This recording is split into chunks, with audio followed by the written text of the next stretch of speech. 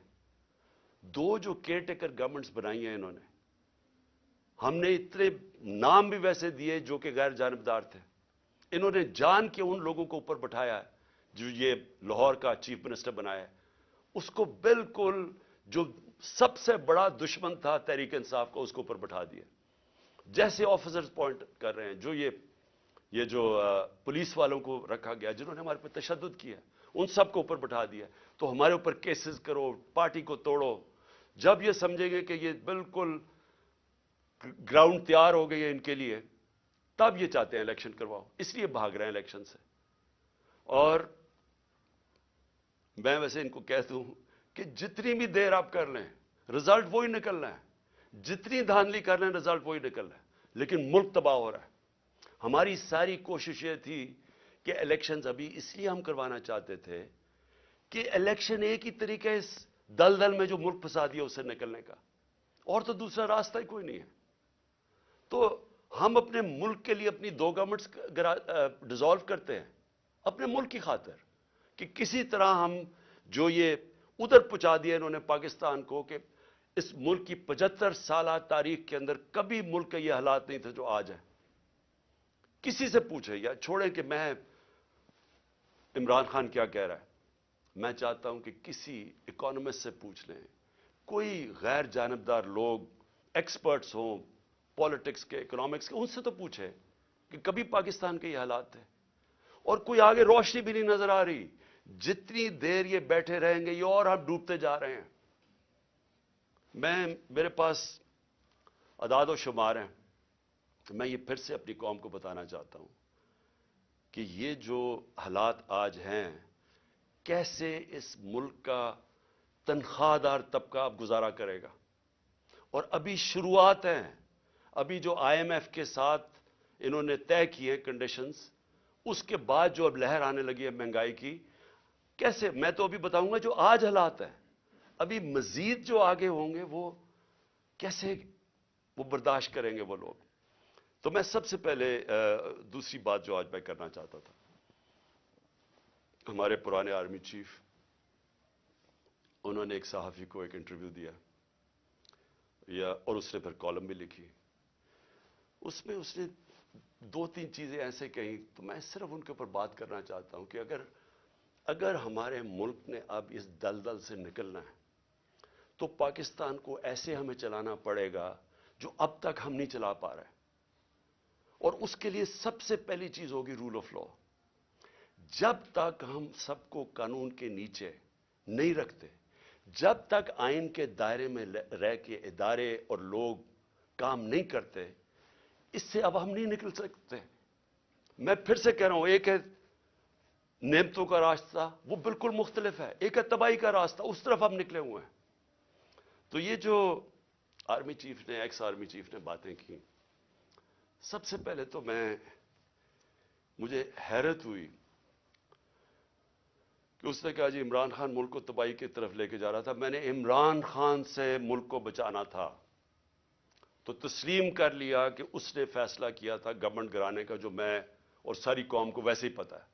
لوگوں کو تو اب سوشل میڈیا کا زمانہ ہے، وہ آخری رات جس دن وہ میں نے کہا تھا کہ کوئی رہ تو نہیں گیا، تو اس دن رات کو تو سب قوم کو پتہ چل گیا تھا کہ کون تھا پیچھے اس کے. وہ ارشد شریف شہید نے بڑی زبردست بات کی، وہ کون تھا، تو سب کو پتا تھا وہ کون تھا. لیکن یہ نہیں میں سوچ رہا تھا کہ وہ تسلیم ہی کر جائے گا کہ وہ میں تھا. اور اس نے کہا کہ بڑے برے حالات تھے پاکستان کے اور تباہی کی طرف جا رہا تھا. تو پہلے تو اس نے اکانومی کی طرف کہا، پھر اس نے فورن پالیسی کی طرف کہا کہ امریکہ بڑا ناراض تھا، امریکہ خوش نہیں تھا عمران خان سے، اور فورن پالیسی کا بھی وہ ایکسپرٹ تھا. پھر اس نے سیاست کی بھی کوئی باتیں کی، بڑا لمبی بات چیت کی. پھر وہ شوکت ترین کے اوپر کہہ دیا کہ اس نے اکانومی تباہ کر دی. تو اکانومی کا بھی ایکسپرٹ، پالیٹکس کا بھی ایکسپرٹ، فورن پالیسی کا بھی ایکسپرٹ وہ. دیکھیں یہ آگے جو میں اب ملک کو آگے کا سوچ رہا ہوں نا کہ ملک آگے کیسے بڑھے گا. دیکھیں یہ ایک آدمی کے پاس جب اتنی زیادہ پاور آ جاتی ہے، جو پاور اس جنرل باجوہ کے پاس تھی کہ سپر کنگ تھا، سب کے اوپر بیٹھا ہوا تھا، سارے فیصلے اس کے، گورنمنٹ تب تک ٹھیک، یعنی گورنمنٹ کے کام تب تک ہوتے تھے جب تک جنرل باجوہ فیصلہ کرے کہ ہاں یہ ٹھیک ہے. لیکن اگر میں عمران خان کہہ رہے کہ اس ملک میں احتساب ہونا چاہیے، جو 30 سال سے ملک کو چوری کر رہے تھے، جن کے پرانے کیسز بنے ہوئے ہیں، سوائے شہباز شریف کے 2 ٹی ٹی کیس اور وہ جو اس کا ایف آئی اے میں مقصود چپڑاسی والا کیس تھا 16 ارب کا، اور ٹی ٹی کا 8 ارب، جو اوپن اینڈ شٹ کیسز تھے، ان کے علاوہ تو سارے پرانے کیسز تھے. لیکن جب باجوہ صاحب نے فیصلہ کر لیا کہ احتساب نہیں ہوگا، تو احتساب نہیں ہو سکتا، کیونکہ اس نے اس میں تسلیم بھی کر دیا کہ نیب کو بھی وہ کنٹرول کرتے تھے. سو نیب بھی ان کے ہاتھ میں تھی، تو اکاؤنٹیبلٹی اگر وہ نہیں فیصلہ کرتے تو نہیں ہو سکتی، کیونکہ سپر کنگ ہے وہاں بیٹھے ہوئے. اس سے کیا چیز سامنے آئی کہ ایک آدمی کو جب اتنی زیادہ پاور مل جائے، لیکن اس کو کوئی پوچھنے والا نہیں ہے، کوئی چیک نہیں کر سکتا. تنقید تو عمران خان کی ہوتی تھی ہر دوسرے دن، ہر روز ٹی وی پہ گالیاں سن رہا ہوں، تنقید ہو رہی ہے. پنچنگ بیگ تو میں تھا، پاور وہ لے کے بیٹھے تھے، فیصلہ جو کرنا ہے وہ، اگر وہ فیصلہ میں کوئی پالیسی وہ مانتے تھے تو وہ ہو جاتی تھی. اور خوش قسمتی سے کرونا کے اوپر ہم ایک پیج پہ آ گئے، کیونکہ ہم نے بڑا فیصلہ کیا کہ سمارٹ لاک ڈاؤن ہونا، ہم اپنے لوگوں کو تباہی میں نہیں ڈالنے لگے، کیونکہ غریب نے کچھ لے جانا تھا. اگر ہم لاک ڈاؤن کر دیتے غریب نے مر جانا تھا. تو ہم نے بڑا فیصلہ کیا تھا، تو اس میں انہوں نے سپورٹ کی، تو وہ تو ٹھیک چلتا گیا، بلکہ بڑا اچھا کام ہوا. اور بھی کام تھے. میں بار بار کہتا ہوں کہ بڑا ایشو بن سکتا ہے پولیو کا پاکستان میں، اس کے اندر بارڈر ایریاز میں بہت مدد کی انہوں نے. پھر ٹڈی کا آ گیا تھا، وہ جو لوکسٹ کا تھا، مدد کی اس میں. لیکن جدھر فیصلہ کیا کہ احتساب نہیں ہونا، اور ان کے فیورٹ شہباز شریف تھا، آپ شہباز شریف کو کچھ نہیں کر سکتے تھے. اس کا جج کبھی آ جاتا تھا، ہم بھی حیران کہ کبھی آج جج بینچ ٹوٹ گیا تو پتہ ہی کچھ ہو گیا ہے، پھر شہباز کی کمر ٹھیک نہیں ہے. اوپن اینڈ شٹ کیس ہم نہیں پکڑ سکے، اور اس کو فیصلہ کیا ہوا تھا کہ پرائم منسٹر بنانا ہے، اور فیصلہ کافی پہلے کا ہو گیا تھا. کہنے کا میرا مقصد یہ ہے کہ آج جدھر پاکستان کھڑا ہے، ذمہ دار تو وہ آدمی ہے جس نے یہ فیصلہ کیا کہ اب گورنمنٹ گرانی ہے، کہ عمران بڑا خطرناک ہے. لیکن قوم آج سارا اس فیصلے کی، قوم جو تباہی ہوئی ہے ملک کے اندر، اب قوم اس کا بوجھ برداشت کر سکتی ہے. تو کوئی پوچھنے والا نہیں ہے، کوئی انکوائری نہیں ہوگی کہ اس نے کس طرح فیصلہ کیا. ہر دنیا کے اندر جب بھی کوئی ذمہ داری لیتا ہے، اسی کے پاس اتھارٹی ہوتی ہے، اور اسی سے پوچھا جاتا ہے، وہ آنسربل ہوتا ہے. لیکن یہ آدمی آنسربل ہی نہیں کسی کا، جو مرضی فیصلہ ٹھیک ہو گیا تو کریڈٹ لے لیا، میں نے یہ کر دیا. جب غلط ہوا تو ذمہ دار عمران خان تھا. اور آج کون ذمہ دار ہے؟ میرا سوال یہ ہے کہ چلتی ہوئی اکانومی کو جو آج اس نے یہاں پہنچایا ہے، اس کا کون ذمہ دار ہے؟ یہ کہتے ہیں نا جی کہ بڑے برے حالات تھے. میں آپ کو آئی ایم ایف فروری 2022 میں، آج سے 1 سال پہلے، پاکستان کی اکانومی کے اوپر وہ کامنٹ کرتے ہیں، سمری بناتے ہیں، ایگزیکٹو سمری. وہ کیا کہتا ہے؟ 4 چیزیں کہتا ہے پاکستان کی. 1 سال پہلے، ہماری حکومت گرانے سے 1.5 مہینہ پہلے، وہ کہتا ہے کہ پاکستان کی اکانومی واز گروئنگ فاسٹ، تیزی سے ہماری دولت میں اضافہ ہو رہا تھا. سسٹینیبل، کہ یہ سسٹین کر سکتی تھی، یعنی یہ ایک ون آف نہیں ہے، یہ کوئی تکا نہیں لگا، یہ سسٹین کرنی تھی، یعنی اسی طرح چلتے رہنا تھا. اور اس میں وہ کیا کہتا ہے، یہ بھی ذرا سنیں. وہ کہتا ہے کہ 7 سالوں کے اندر پاکستان کی جو مڈل کلاس میں اضافہ ہوگا، یعنی جو مڈل کلاس، جن کے حالات بہتر ہوں گے، وہ 6 کروڑ لوگ اوپر جائیں گے، مڈل کلاس بنیں گے پاکستان کی. آئی ایم ایف کہہ رہا ہے.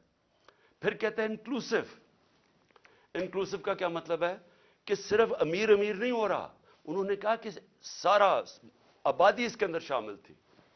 غریبوں کے لیے ہیلتھ کارڈ، لانسٹ جو کہ دنیا کی لیڈنگ میڈیکل جرنل ہے جو کہ ساری دنیا کے ٹاپ ڈاکٹرز وہ جرنل پڑھتے ہیں جس کو لانسٹ کہتے ہیں. لانسٹ پاکستان کے ہیلتھ کارڈ کی تعریف کر رہا تھا, اور وہ تعریف اس لیے کر رہا تھا کہ پہلے تو یہ نچلے طبقے کو پہلی دفعہ ایک انشورنس ملی کہ غریب گھرانہ کسی بھی ہسپتال میں جا کے اپنا 10 لاکھ تک علاج کروا سکتا تھا. یہ انہوں نے لانسٹ لکھتا ہے کہ ہمارے سے بہت امیر ترین ملکوں کے پاس بھی یونیورسل ہیلتھ کوریج نہیں تھی جو پاکستان میں تھی.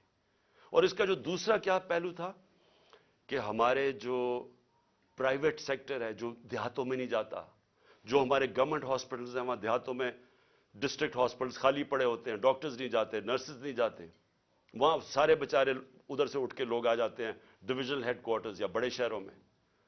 تو پہلی دفعہ پرائیویٹ سیکٹر دیہاتوں میں جا رہا تھا. انہوں نے چھوٹے چھوٹے ہاسپٹلز بنانے شروع کر دیے ہیلتھ کارڈ کی وجہ سے. تو ایک ہیلتھ کوریج کا نیٹ ورک بن رہا تھا پاکستان میں, جو کہ انہوں نے آ کے ختم کیا. اور کیوں کیا؟ کیونکہ وہ مریم کی وہ آڈیو لیکس, اس میں وہ کہتی ہے کہ عمران خان کو فائدہ نہ ہو جائے. اپنے تو کھانسی بھی ہو اور وہ زکام بھی ہو تو باہر چلے جاتے ہیں سارا ٹبر علاج کروانے کے لیے. تھوڑی سی چیز ہو پتہ چلتا ہے جی اب پھر لندن پہنچ گئے علاج کروانے کے لیے. اور کوئی ایسا دو دنیا میں صرف ملک ہیں جو کہ مریم بی بی کا صرف علاج ہو سکتا تھا, وہاں اور کوئی دنیا میں ہو ہی نہیں سکتا تھا. لیکن عام آدمی کا کبھی سوچا کہ غریب گھرانے کے اندر جب ایک بیماری آ جاتی ہے تو پتہ ہے کہ ان کے اوپر کیا گزرتی ہے؟ سارا خاندان غربت کی لکیر کے نیچے چلا جاتا ہے. یہ ساری ریسرچ شو کرتی ہے کہ ایک بڑی بیماری وہ لوگ جو غربت کی لکیر سے اوپر ہوتے ہیں, ایک بیماری ان کو نیچے لے جاتی ہے غربت کی لکیر سے. تو انہوں نے آ کے وہ ہیلتھ کارڈ ختم کیا جو کہ ہمارا, جب وہ کہتے ہیں نا سسٹین, جب انکلوسیو کا مطلب ہوتا ہے کہ وہ ساری قوم کو لے کے, جب ملک میں دولت میں اضافہ ہو رہا ہے تو لوگوں کو بھی ساتھ ہم لے کے چل رہے تھے.